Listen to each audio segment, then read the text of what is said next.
Sage comme les sauvages, on n'avait jamais pas prévu de faire un groupe pour deux raisons très simples. La première, c'est qu'on faisait déjà de la musique chacun de notre côté. Ava, elle s'appelait Ava Carrère, elle avait sorti un disque et tout ça. Moi, j'avais plusieurs groupes, dont un solo violon-voix. Et en plus, il s'est trouvé qu'on s'est un petit peu accoquiné. Du coup, deux chanteurs, c'était pas prévu du tout qu'on fasse un groupe. Au début, on a financé, c'était l'été, on a financé ce qu'on appelle les vacailles. Vacailles, c'est vacances-travail. C'est un petit peu notre mode de vie. Et du coup, on avait juste monté des concerts chez les gens, tu vois, dans les jardins, où on faisait notre double solo. Et prix libre au chapeau, et on se payait les vacances comme ça. Mais sauf que du coup, de fil en aiguille, on a commencé à faire quelques chansons ensemble.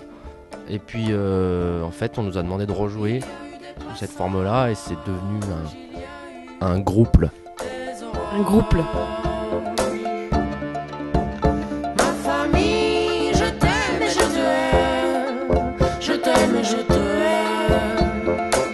Quand j'étais en solo, déjà je faisais pas de musique à proprement parler. Enfin, je composais avec l'ordinateur, mais je ne travaillais pas d'instrument. Et j'écrivais des chansons parce que je m'ennuyais. Et c'était une manière de pas m'ennuyer. Et puis en plus, j'étais souvent seule à ce moment-là.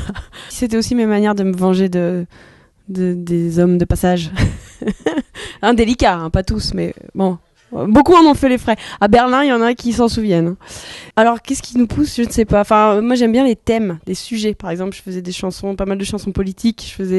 Ou alors, par exemple, sur la bibliothèque ou sur je suis pas poète du tout. Les métaphores, moi, je connais pas. Je suis très Ismaël, c'est différent. Je venais des musiques fortes. Je chantais sans parole pendant très longtemps. Et du coup, dans le solo violon-voix, au début, je chantais sans parole. Et petit à petit, il y a des paroles qui sont venues. Et du coup, après, c'est un peu la suite de Sage comme les sauvages. Mais pareil, j'ai pas du tout d'habitude. J'ai pas ni prévu de faire des paroles en français, ni de technique, ni tout ça. Donc il y a un truc assez fortuit. C'est vraiment la bricole.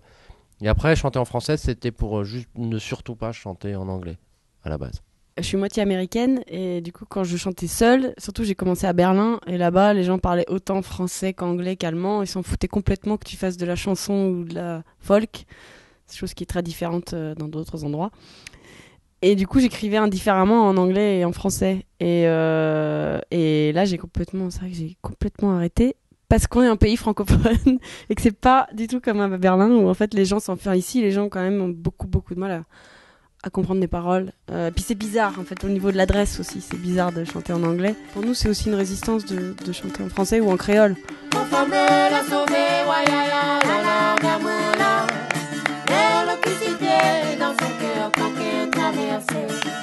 C'est de la pure appropriation culturelle.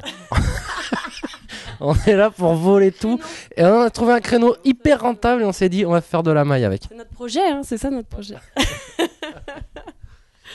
Ce qui est génial avec le créole, c'est que tu as beaucoup plus de liberté qu'avec le français académique. Et c'est une langue, le créole, qui est en perpétuelle reconstruction. Et tu peux aussi vraiment prendre beaucoup de liberté par rapport à la phrase. Et du coup, t'es moins victime de... Après, je précise quand même qu'on compose pas vraiment de chansons en créole. C'est plus que le fait... On reprend des chansons en créole. Et le fait de reprendre des chansons en créole, c'est vrai que ça débloque le français. Ça a commencé parce que le chanteur réunionnais qui s'appelle Alain Peters, un pote à lui ramène un instrument du Sahel qui dit s'appeler le takamba. J'ai appris par la suite que ça s'appelle pas du tout le takamba, c'est un style de musique le takamba. C'est comme si tu dis tiens, tu donnes une guitare et tu dis ça s'appelle le blues. C'est exactement le même truc. Waouh, tu joues du blues avec ça. Tu peux jouer que ça, ouais. Tu peux jouer que le blues, parce que ça s'appelle le blues. Et du coup, bref, il joue de son takamba. Et c'est ça qui est bien aussi dans le truc créole, c'est que du coup, il en joue plein, il fait plein de chansons. Bon an, mal an, ces chansons deviennent cultes à La Réunion, et du coup, l'instrument devient un instrument du folklore réunionnais. Moi, je cherchais ce truc-là à La Réunion, parce que je savais pas que ça venait du Sahel. J'en trouvais pas, parce que, enfin bon, bref, c'était compliqué. Entre-temps, on est là-bas à Athènes, et je découvre que le bouzouki grec est accordé pareil. Je me suis dit tiens, c'est l'occasion, tu vois, puis je sais pas, il y a des rapports avec l'instrument, j'ai eu un coup de cœur avec l'instrument.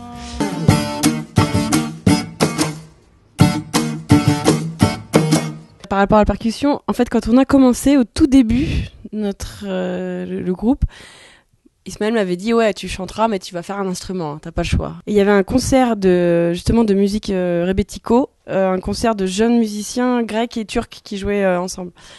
Et il y avait un type qui jouait du défi et j'avais vraiment apprécié cet instrument. Et je l'ai cherché, on l'a trouvé dans ce magasin. Et après on s'est rendu compte que c'est très rare, c'est un instrument vraiment rare. Il y a très peu de représentations, il y a un vague dessin quelque part. En général elles sont beaucoup plus petites. Enfin, les défis, ça vient du nord de la Grèce, c'était les gitans apparemment qui jouaient ça. Et du coup, on a acheté cet instrument et je me suis mis à jouer comme ça sur une des chansons. Et puis d'un coup, il y avait une évidence.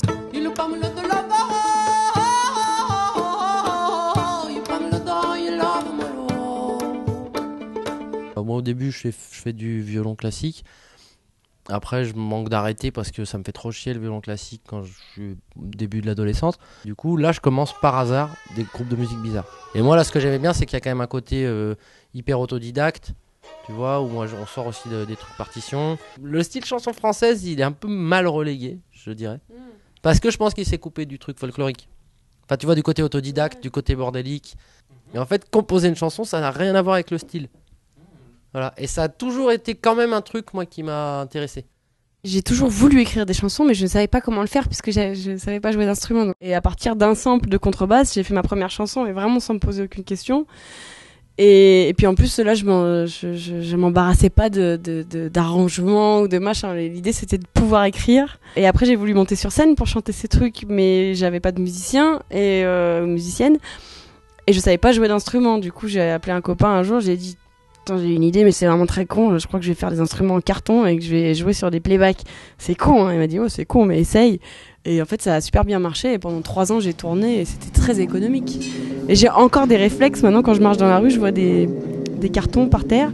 Et je me dis, enfin, je vois toujours ça comme du matériel potentiel, de la lutherie, tu vois.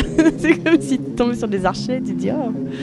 Et enfin bref, tout ça pour dire que c'était quand même aussi assez expérimental, même si c'était de la forme chanson.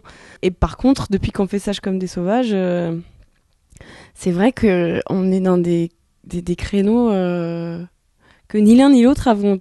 Enfin moi un peu plus que toi parce que j'ai quand même. Mais on est dans, enfin voilà, c'est des festivals avec des affiches qu'on n'aurait pas forcément dessinées nous-mêmes, avec des noms de festivals pareil qu'on n'aurait pas. Non mais c'est vrai que c'est bizarre, on se retrouve en fait à faire c'est un peu en plus pour nous deux le groupe qui marche le mieux, enfin tu vois en termes de trucs publics. Et c'est vrai qu'on n'est pas du tout dans notre milieu naturel trop quoi. Si les